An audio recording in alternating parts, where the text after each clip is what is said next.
L'effet Branly a lancé les applications des interactions des ondes électromagnétiques avec la matière. Mais après un siècle, il n'est toujours pas expliqué de façon indiscutable, c'est-à-dire qu'il y a absence de consensus scientifique. Les mêmes incertitudes se retrouvent pour l'effet Rupert, qui est l'explosion d'un verre trempé provoqué par un choc, l'effet Mullins, qui est le rôle des interfaces dans les polymères, et plus généralement, la fracture, la friction, la décohésion, le claquage de surface, le claquage de volume. Ah, ça fait beaucoup.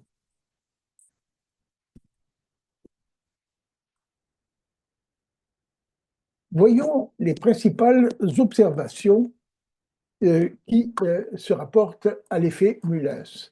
J'élimine une fenêtre qui me gêne. Voilà. Ces observations, lorsque de la grenaille métallique est placée entre électrodes polarisées, euh, le, la grenaille est isolante. Et ceci vient de, de l'effet de l'oxyde de surface et des contaminations de surface. Lorsque le système est exposé à une onde électromagnétique, la grenaille devient conductrice et le demeure après coupure, interruption de l'onde.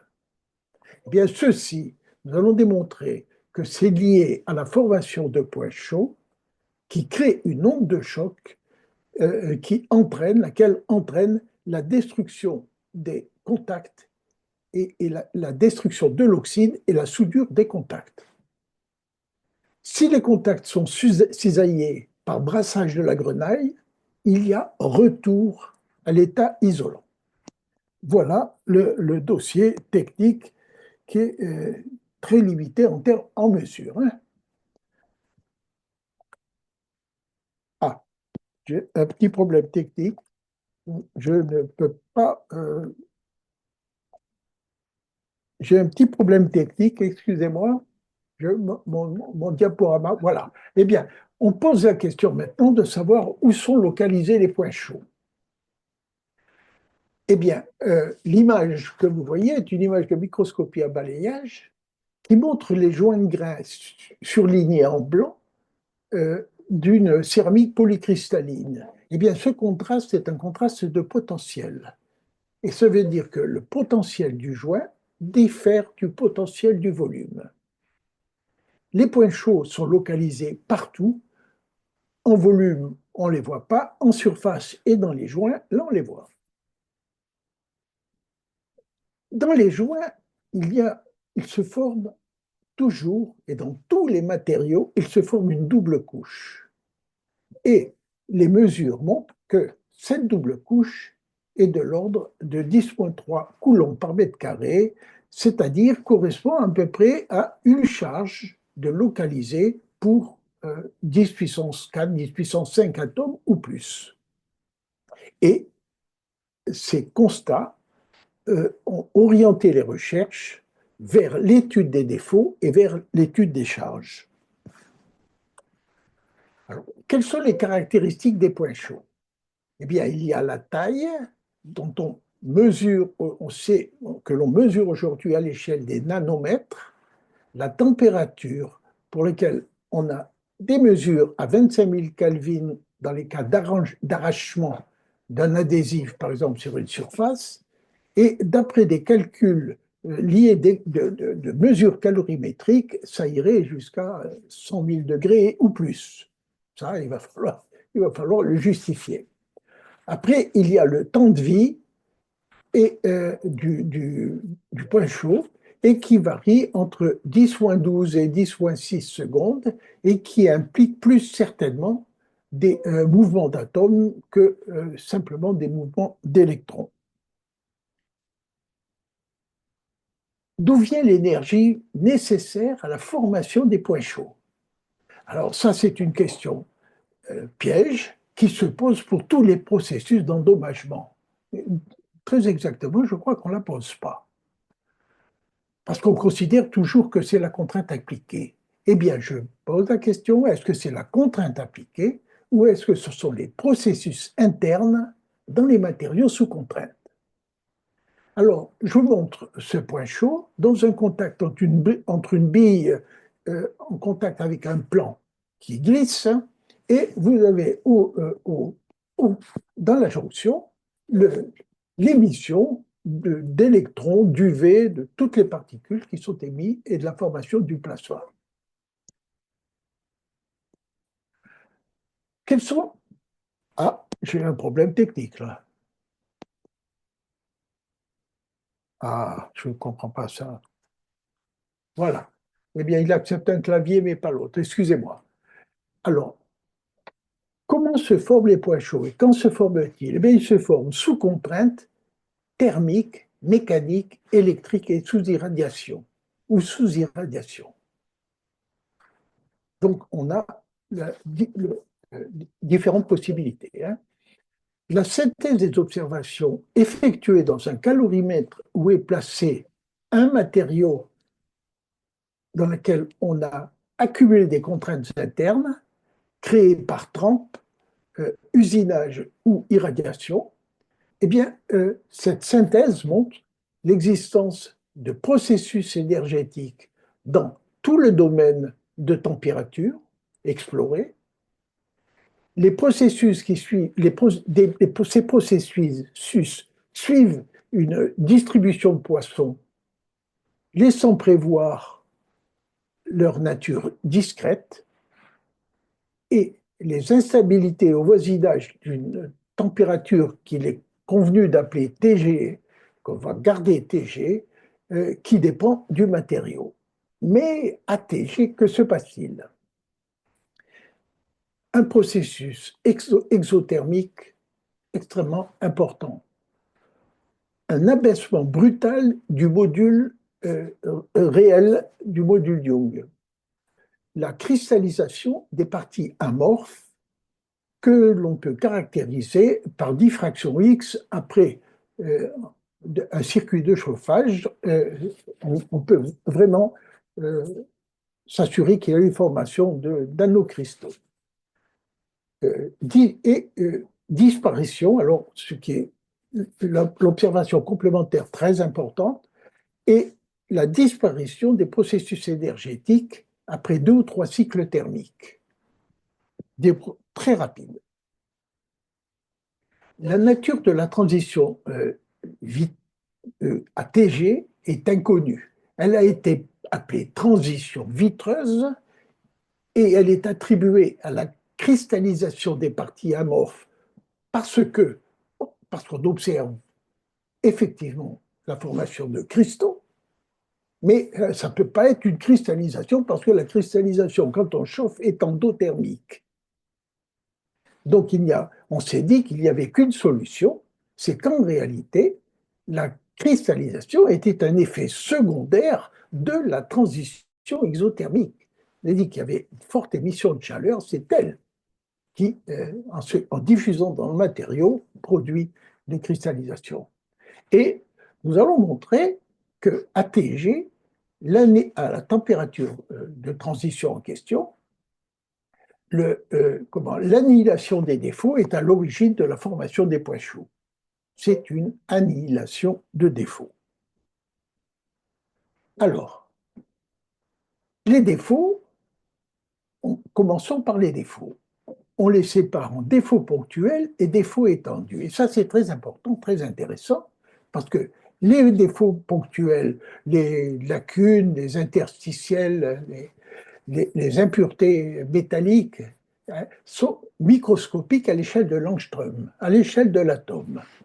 Les défauts étendus, nous allons voir pourquoi après, sont à l'échelle mésoscopique, c'est-à-dire de 3 à 10 nanomètres. Donc, vous voyez qu'en volume, ça va faire une grosse différence. Ces défauts étendus sont de 3 types: les surfaces, les dislocations et les pièges à électrons. Alors, continuons. Regardez, qu'est-ce que le défaut ponctuel? Et tout ceci est parfaitement décrit et calculé en physique du solide. le défaut est une discontinuité du potentiel périodique du réseau. C'est-à-dire que le champ local déplace, polarise et déplace les atomes voisins, crée une contrainte et une déformation. Les niveaux d'énergie associés au défaut sont situés dans la bande interdite. La loi d'occupation des défauts déterminée par mesure de charge est similaire à la statistique de Fermi-Dirac. ATG, la probabilité d'occupation est de 50%, c'est-à-dire que c'est une température déjà que l'on a signalée, et ce TG peut varier de 100 Kelvin à 1000 Kelvin, alors que quand on parle du niveau de Fermi, il est référencé à 0 Kelvin. Et ce déplacement en température des défauts va nous permettre de développer plus tard une véritable ingénierie des défauts. Alors, les défauts étendus, j'ai dit, étaient à l'échelle de nanomètres, c'est-à-dire qu'en volume, ils représentent, suivant leur taille, qui dépend du matériau, ils représentent de 10,4 à 10 puissance 8 atomes, un cluster de 10 puissance 4 à 10 puissance 8 atomes. Un défaut étendu est caractérisé par la nature du défaut ponctuel autour duquel il se forme et par le nombre d'atomes et l'énergie interne du cluster. Ah, jusque-là, on a surtout considéré la nature du défaut ponctuel et on n'a pas vraiment traité le nombre d'atomes et l'énergie interne. Une surface, qu'est-ce qu'une surface? Une surface est caractérisée par la variation de la distance entre les derniers plans atomiques, 2 ou 3 derniers plans atomiques. Après, c'est la structure du volume. Et l'énergie de surface, qui est mesurée entre 10 et 100 millijoules par mètre carré, représente une force qui s'exerce entre ces derniers plans atomiques. Plus la distance interatomique est grande, plus la force approche de sa valeur maximale, plus la contrainte appliquée avant plasticité est faible. Ça va de soi. Vous allez voir, ça va cacher une difficulté. Et plus le potentiel de surface est proche de la neutralité électrique. C'est-à-dire qu'à aucun moment, à tout moment, il nous faut considérer la contrainte appliquée et la contrainte interne et la force interne. Toutes les propriétés des matériaux, ténacité, champ de claquage, coefficient de frottement, dépendent du potentiel et de l'énergie de surface. Alors, ce sont deux mesures extrêmement difficiles à faire parce que la moindre impureté, on va revenir et surtout dans des discussions plus approfondies, on va revenir sur l'extrême faiblesse de la densité de défauts qui détermine les propriétés du matériau. Quelles sont les techniques d'analyse des surfaces? La diffraction d'électrons lents. Et parce qu'elle permet d'observer, les clichés de diffraction révèlent que sur une surface, et en particulier en présence de défauts ou d'impuretés, il y a formation d'émailles géantes. Alors, par exemple, une qui est très connue sur le système, sur le silicium monocristallin, c'est la superstructure de 7 par 7. C'est 7 fois la maille du volume. La spectroscopie, sur les isolants, une superstructure qui est très connue, c'est sur le corindon, c'est racine de 35 par racine de 35. Donc vous voyez, c'est toujours une grosse différence entre la maille de surface et la maille de volume. Les autres techniques sont les spectroscopies de perte d'énergie, qui permettent de caractériser et d'étudier les interactions électron-phonon à l'échelle des milliers d'électronvolts, Et les pics et les spectres d'énergie obtenus correspondent à des règles de sélection près aux spectres qui sont obtenus par infrarouge. Puis, ces spectroscopies permettent également de caractériser les interactions électron-électron, alors mouvement collectif qu'on appelle plasmon, mouvement, excitation des niveaux atomiques, et la spectroscopie d'électrons secondaires dans laquelle on retrouve la microscopie Auger et la spectroscopie Auger. Alors, il y a une règle qu'il faut connaître. Les études sur des matériaux modèles et sous ultravide ont fourni des lois qui s'appliquent aux matériaux technologiques dont les processus d'endommagement dépendent. Mais l'inverse n'est pas vrai. Et il y a eu trop d'études par spectroscopie Auger qui consistent à mesurer et à irradier, pour avoir de la résolution spatiale, à irradier le matériau avec des doses impossibles, beaucoup trop élevées pour que le résultat soit significatif d'aucune propriété. Voilà, et ceci est le fruit de l'expérience et de la compilation des lois. Alors maintenant, pourquoi les spectroscopies de perte d'énergie ont beaucoup apporté? Alors on a vu la spectroscopie, comment la diffraction d'électrons lents, c'est les superstructures, et les pertes d'énergie caractéristiques, eh bien, sont décrites théoriquement par la fonction diélectrique. Alors, je cite très peu de noms dans,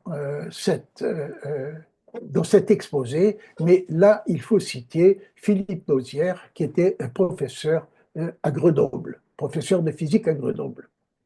Et cette fonction diélectrique, qui s'exprime très facilement par l'inverse de la partie imaginaire de la permittivité, décrit la réponse diélectrique du gaz électronique à un champ longitudinal variable dans le temps et dans l'espace.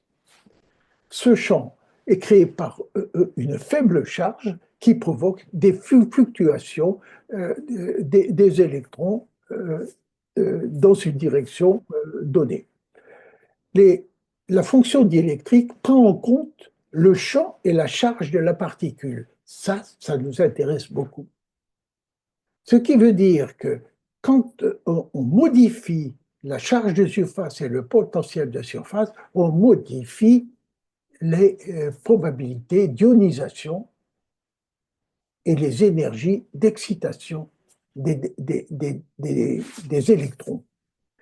Donc, c'est pour cela que cette fonction diélectrique joue un rôle majeur, parce qu'elle relie les excitations électroniques, les pertes d'énergie interne et la conductivité, hein, et d'autres propriétés d'ailleurs. Hein. Alors maintenant, passons aux dislocations. Les dislocations ne peuvent être manipulées que sur des matériaux cristallisés. Alors c'est parfait en semi-conducteur, c'est assez parfait en métallurgie, mais après ça ne passe plus. Et les propriétés des dislocations, elles apportent beaucoup, elles ont beaucoup apporté. Les propriétés des dislocations sont leur énergie, qui est de l'ordre de l'électronvolt par vecteur de Berger. La densité maximale de dislocation avant fracture, elle est de 10,10 à 10,11 par centimètre carré. C'est-à-dire que ça correspond à une concentration de dislocation de 10-5 à 10-4.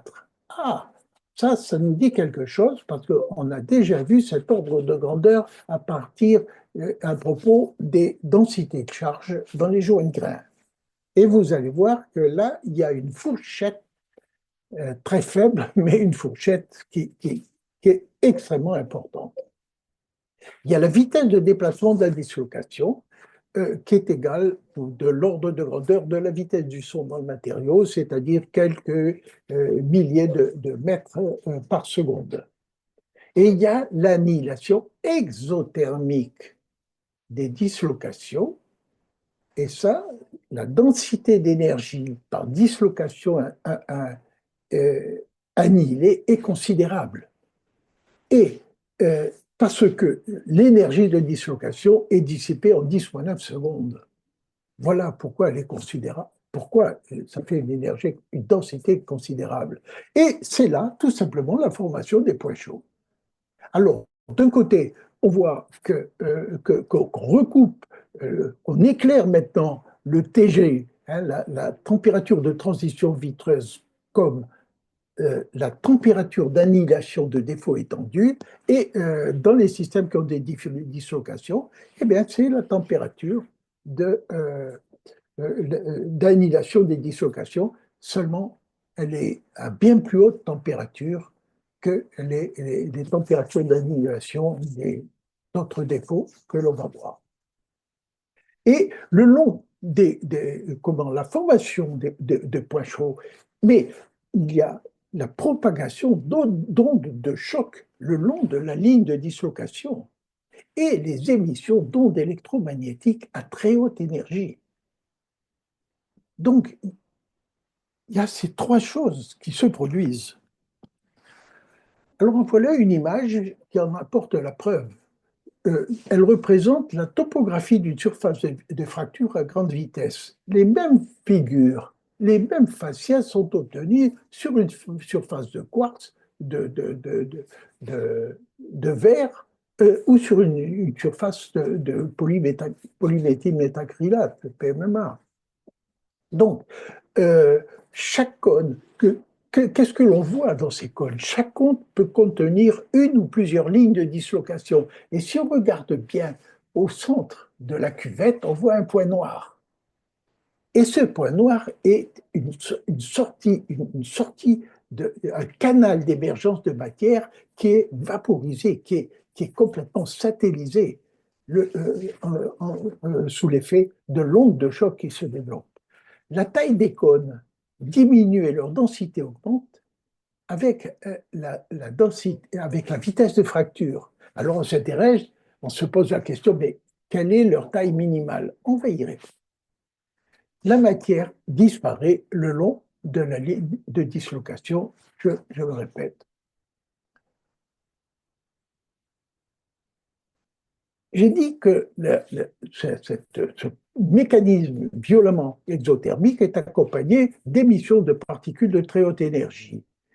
Et oui, bien sûr. Et quand il y a un tremblement de terre, les émissions électromagnétiques qui sont produites dans la faille sismique, eh bien, laissent leur réplique et leur image dans la ionosphère à 300 km d'altitude. Et ça, c'est un sujet actuellement très à la mode en sismologie.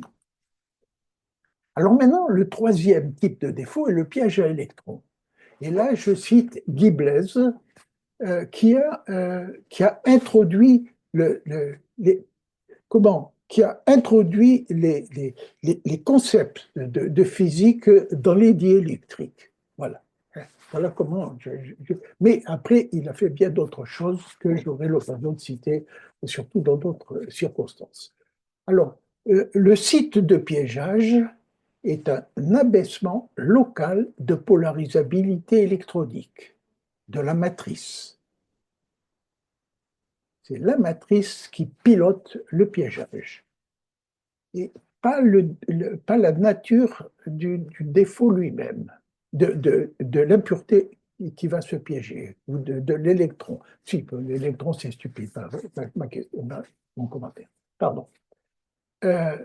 Les processus de piégeage et de dépiégeage sont des processus de multiphonons, et ça, c'est Madame Christiane Bonnel, qui était directrice de l'Institut de laboratoire de chimie physique rue Pierre et Marie Curie, qui a introduit les processus multiphonons dans les diélectriques. Le nombre d'atomes polarisés dans le cluster, ça c'est mesuré par calorimétrie et c'est dû au professeur Boya qui avait un laboratoire de thermodynamique à Marseille. Et le nombre d'atomes dans le cluster, on le trouve à 15, 18 atomes. Hein, donc on a trouvé 16 sur de l'alumine dopé argent et on l'a trouvé à 10,8 dans un polyméthacrylate. Donc, l'énergie du cluster, mesurée par calorimétrie, est de 10,5 électronvolts. La température de dépiégeage et d'ionisation et de destruction du cluster se situe à Tg. On revient à cette température de transition. Et les temps caractéristiques des mouvements d'atomes sont de 10-12 secondes à 10-9 secondes. Alors évidemment, inévitablement, quand il y a destruction du défaut, il y a une explosion à l'échelle nanométrique, à l'échelle de microgrammes, une explosion mais quand même considérable qui est de 10 puissance 8 joules par microgramme. Et donc, choc thermique, point chaud, plasma, fracture et fusion. Alors, comme pour les dislocations, je montre l'illustration de la chose. À gauche, je ne rentre pas sur la technique d'image. À gauche, on observe la diminution. La diminution de taille représente la neutralisation de charge à la vitesse de seconde. Et ces charges étaient préalablement déposées et on les élimine à la vitesse de seconde. En fin de neutralisation, l'élévation de température est de plusieurs centaines de degrés Celsius. Alors, dans le quartz, c'est 285 degrés. Dans l'oxyditrium, c'est 450 degrés. Donc, voilà ce qui se passe là. Et ce qui se passe là, à vitesse rapide, eh bien, à l'échelle rapide et en microsecondes, ça produit une avalanche thermique avec point chaud. Alors, c'est toutes les piqûres que l'on voit. Choc, c'est les chocs qui produisent les failles, l'équivalent des failles sismiques. Maintenant, ce sont des failles sismiques. Ça revient au même. Les arborescences de claquage que l'on peut voir, hein, les branches que l'on voit, les failles et les répliques, mais en regardant, en amplifiant aussi bien le grossissement des traces d'arborescence ou des failles, on trouve des structures de points chauds, des structures de microplasma à l'intérieur de tous les endommagements. Donc, voilà ce que l'on observe. Alors, en résumé,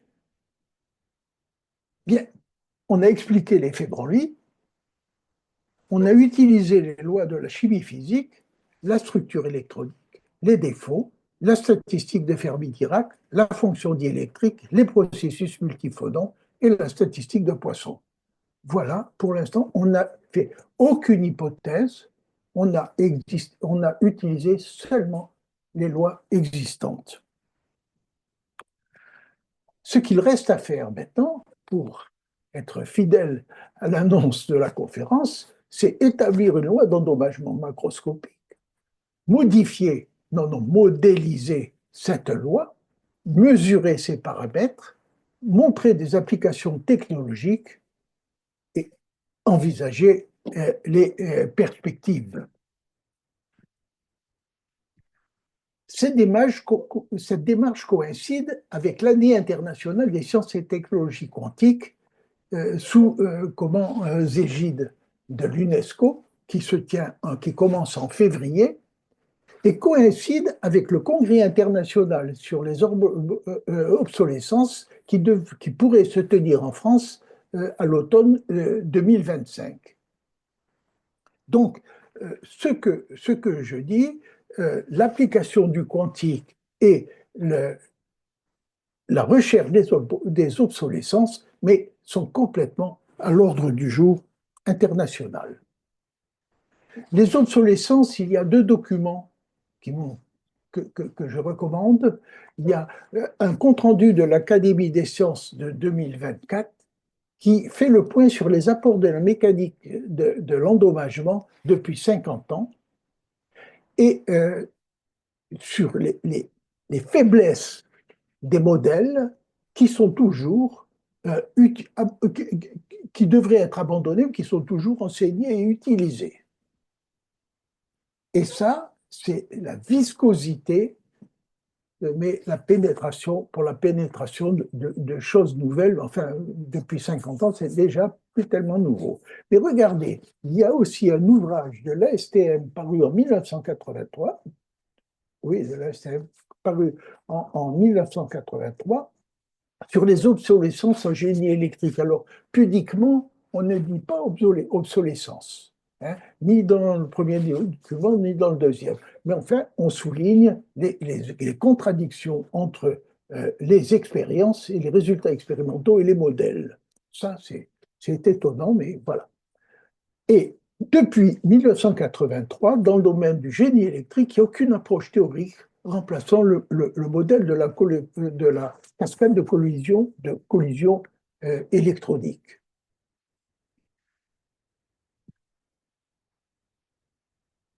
Alors, aujourd'hui, on revient maintenant, on se limite à une synthèse des différents sujets, hein. Euh, Endommagement, modélisation, il est impossible de tout développer. Le- les observations générales. Commençons par les observations générales et les mesures à effectuer. Eh bien, la première, c'est une répétition. Il y a une variation simultanée de la température, du champ de la pression et du volume. Dans ces conditions, mais on peut pas, on ne peut pas résumer une étude de matériaux ou d'endommagement à l'étude d'un paramètre, hein. C'est l'énergie interne qu'il faut mesurer. Alors, comment va-t-on la mesurer? Mais surtout que la situation est encore plus compliquée, vous allez voir. La deuxième observation, c'est un rapport de 10-4, ou beaucoup moins, entre la contrainte appliquée à la rupture et la contrainte à rupture théorique des liaisons chimiques. Ça ne devrait jamais casser. Alors, pourquoi ça casse sous l'effet de la contrainte appliquée? Et de plus, il faut donc mesurer ce rapport qui n'est pas une constante. Alors, c'est une indication qui a été donnée par Griffiths, qui est majeure d'importance et de conséquence, puisque c'est elle qui a lancé le développement de la mécanique de la rupture. Mais il a donné comme cet ordre de grandeur pour la silice, mais il n'a pas donné pour tous les matériaux. Le troisième point est le temps sous contrainte avant le début de l'endommagement et le temps avant destruction complète. Et il y a un temps de latence qu'il faut mesurer. Et donc, et ce qu'il faut, c'est effectuer des mesures résolues en temps. Les quatrièmes groupes d'observation se rapportent aux instabilités. Elles marquent le début de l'endommagement. Et la différence entre le temps avant explosion et le temps au début d'endommagement détermine la durée de vie du matériau. Donc, dans l'annonce de la conférence, on imaginait un monde où on pourrait prévoir la durée de vie des matériaux. Bon, on s'en occupe. Le cinquième point, qui est un vrai poison, est la loi d'échelle. Ça aussi, elle date du début de la mécanique, du développement de la mécanique de la rupture, mais s'observe partout, hein, en génie électrique, partout. Dès on étudie une loi d'endommagement, on obtient cette loi d'échelle. Et qu'elle dit-elle? C'est que la contrainte à la rupture varie comme l'inverse de la racine carrée d'une préfissure. Ça, c'est la formulation fin 1890, début 1900. Ça remonte à cette époque-là. Donc, euh, où, où on faisait une préfissure pour faciliter le déclenchement de la fissure. Eh bien, euh, cette loi est liée à la variation de la barrière d'annihilation des défauts étendus en fonction de l'énergie interne. Et ça se démontre très, très facilement. Ce qui implique qu'il faut mesurer le volume contraint en fonction de la température, de la pression et de la déformation. Mais comment on va mesurer le volume contraint? D'accord, on se précipite, on va aller utiliser le Lagrangien. Non, ce n'est pas par la mécanique des milieux continus qu'on peut avoir toutes ces informations. On essaye, mais pour l'instant. Bon, mais restons dans le sujet. Alors, à propos de loi d'endommagement, eh bien, il y a la loi de Baskin qui est donnée comme, qui est annoncée comme une loi générale de l'endommagement. Mais c'est pire que ça. C'est une loi universelle de l'endommagement. Et elle ne peut être qu'universelle. C'est-à-dire qu'on va l'utiliser, on va trouver la même loi pour le génie électrique, pour la mécanique, pour tout, dès qu'il y a endommagement. Alors, N, c'est le nombre de liaisons rompues, qui est lié au nombre de défauts étendus à annihiler. X, c'est le temps. C, c'est une constante. Et bêta est un coefficient puissance caractéristique de la vitesse d'endommagement. Voilà ce que ça veut dire. Et la loi de Baskin est vérifiée par mesure de fracture, de claquage, de polarisation, de courant, de perte, en fonction du temps. Mais une mesure de fracture, une mesure de claquage ou une mesure de perte, ce n'est pas les mêmes paramètres. Comme on ne réduit pas les choses, on ne se rend pas compte que c'est la même loi. Alors, maintenant, comment passer à une loi théorique d'endommagement? Eh bien, qu'est-ce que c'est que la loi expérimentale de l'endommagement? Ça traduit une relation entre contrainte interne, volume et énergie. Ben, c'est une équation d'état. Ce sont des équations d'état. Et ces équations sont établies à la façon de l'équation des gaz parfaits. Donc, dans les solides, elles sont étudiées par technique de projectiles, d'impact de projectiles, et graphiquement, elles sont représentées dans différents espaces. Alors, c'est-à-dire la pression en fonction du volume et la vitesse de choc, par exemple, en fonction de la vitesse de matière qui se déplace sous l'effet du choc. Hein. Donc, et l'équation qui décrit le mieux ces relations qui fait la transition avec le domaine microscopique et la relation de Weig-Renalsen, qui exprime la relation donc, entre la pression, le volume, l'énergie et un mode particulier de vibration des atomes. Mais on en choisit un, mais on peut prendre un autre photон et la loi reste valable. Et le coefficient reste valable. Donc, si les indices zéro se rapportent à l'état initial de l'élément de matière, et puis l'indice, quand il n'y a pas d'indice, eh c'est l'état à un instant donné, t.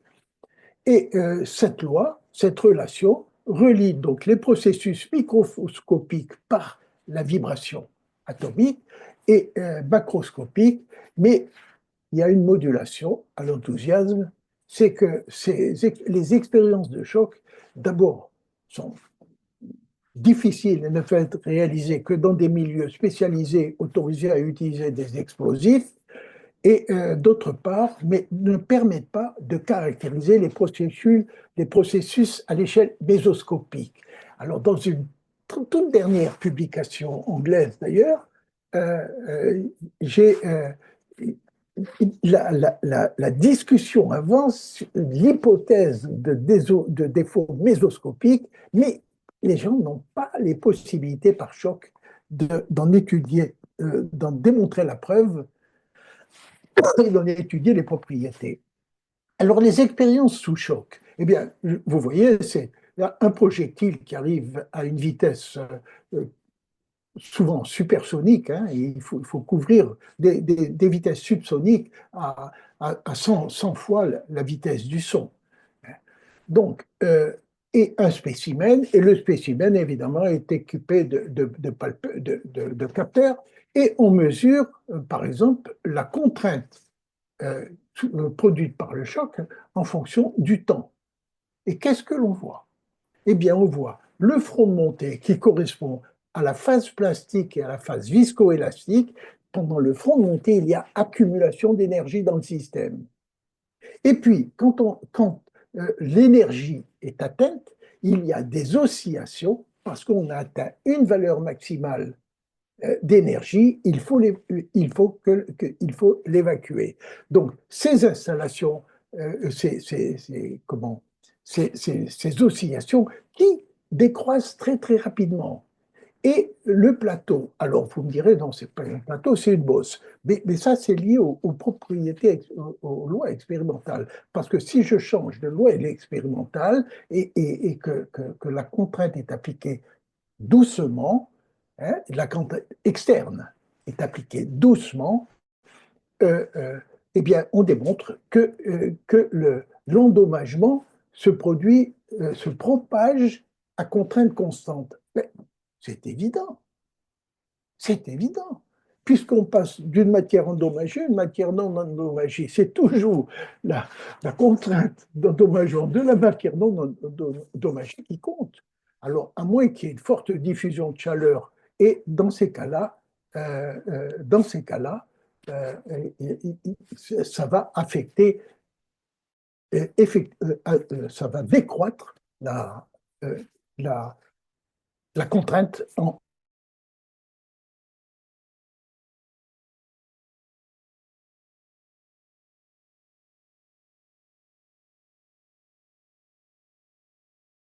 contenu. Mais les expériences de choc ont apporté bien plus.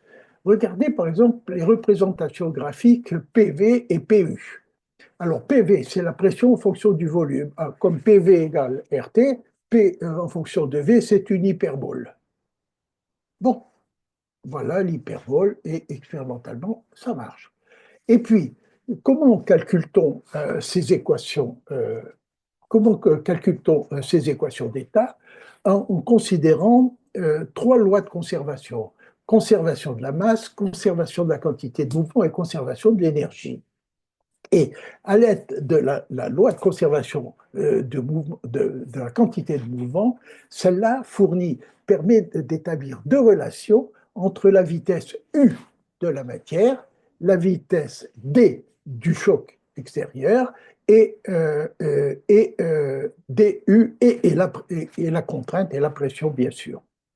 Et le diagramme PU est appelé polaire de choc, parce que c'est l'enveloppe des points M qui décrit de façon unique l'état du matériau à chaque contrainte en fonction du temps, en fonction de la contrainte et en fonction du temps. Donc, on l'appelle polaire de choc et elle représente l'enveloppe des états finaux. Maintenant, que se passe-t-il si on est dans un cas de transition de phase? Eh bien, si à transition de phase à un temps donné, il y a dédoublement de l'onde de choc et donc ceci est aussi prouvé. Et de façon très très importante, que se passe-t-il s'il y a des chocs successifs? Quelques chocs successifs. N'oubliez pas que le pic exothermique disparaît très rapidement, les instabilités s'atténuent très rapidement. Alors, qu'est-ce qui se passe si on répète plusieurs chocs? Eh bien, le premier choc, on est loin de l'hyperbole, de la loi hyperbolique, et en quelques chocs, on s'en rapproche très, très rapidement. Donc, la diminution de l'énergie interne fait qu'en cas de choc successif, la contrainte est de plus en plus compressive, la densité diminue, le module d'élasticité diminue et la permittivité augmente. Bravo. Mais c'est-à-dire que ni la densité, ni le module, ni les modules ne sont des constantes sous contrainte. On peut pas rentrer dans un code de calcul, on ne peut pas rentrer des constantes qui n'en sont pas. Alors, en résumé, les mesures de choc produites par un parc de projectiles permettent de déceler,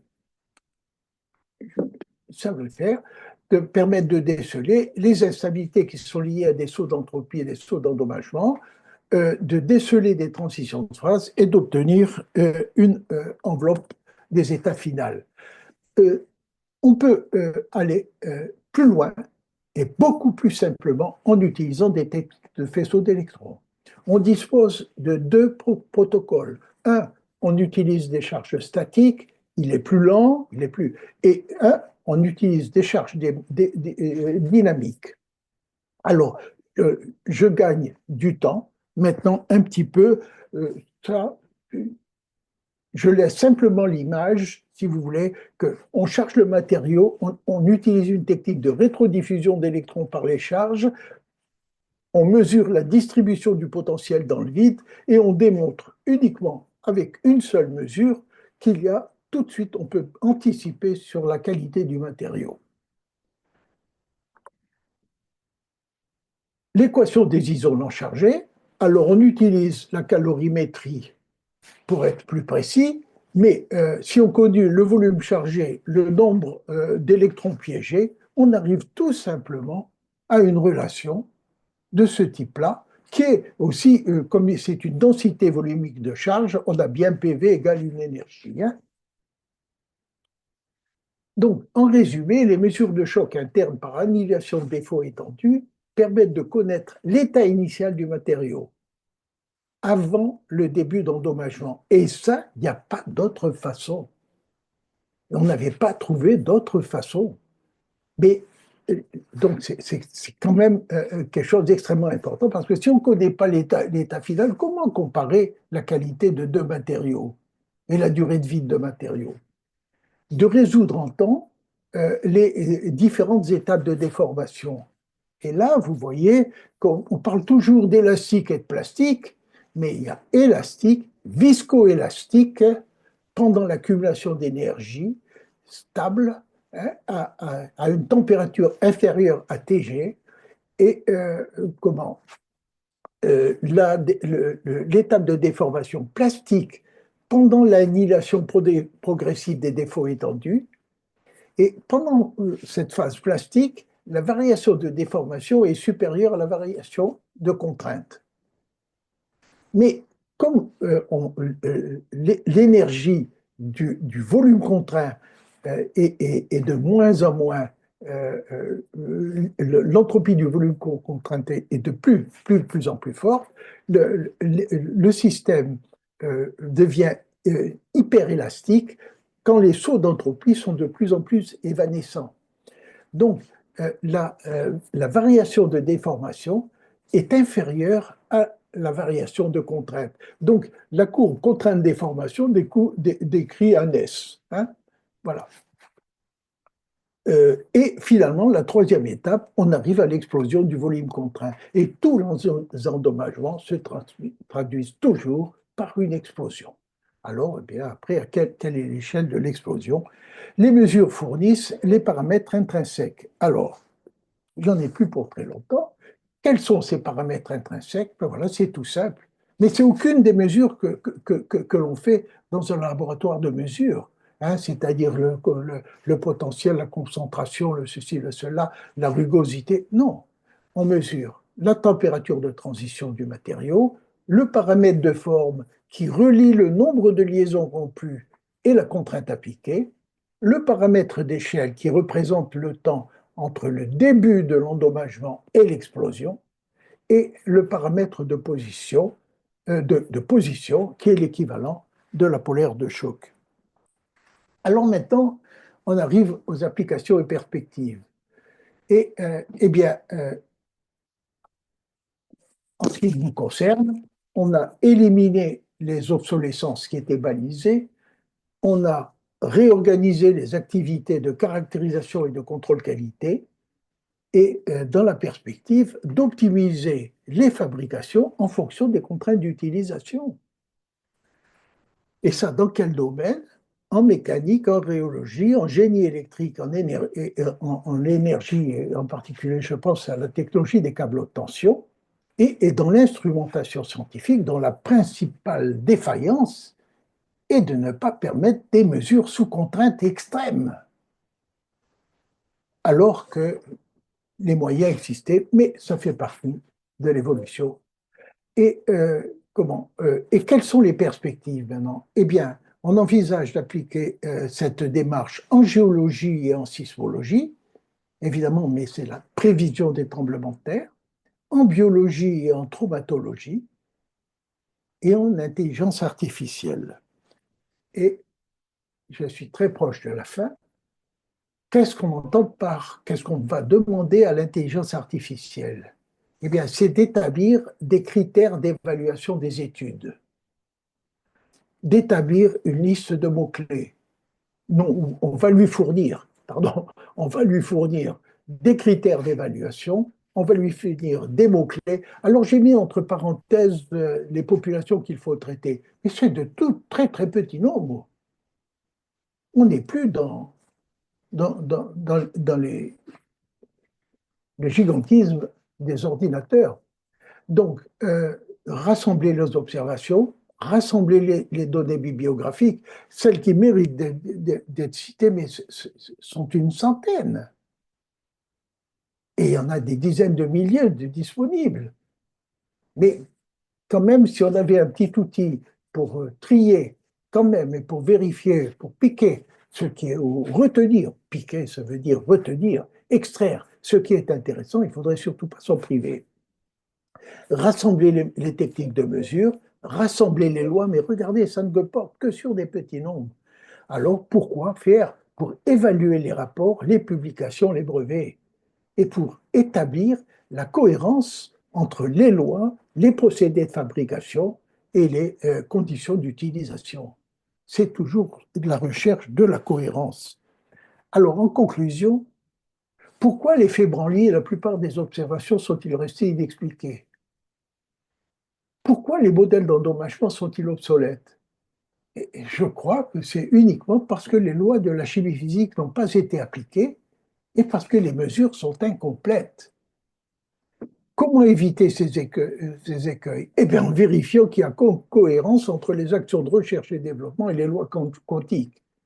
Si ce qu'on fait n'est pas cohérent avec ce qu'on a appris, il faut faire autre chose.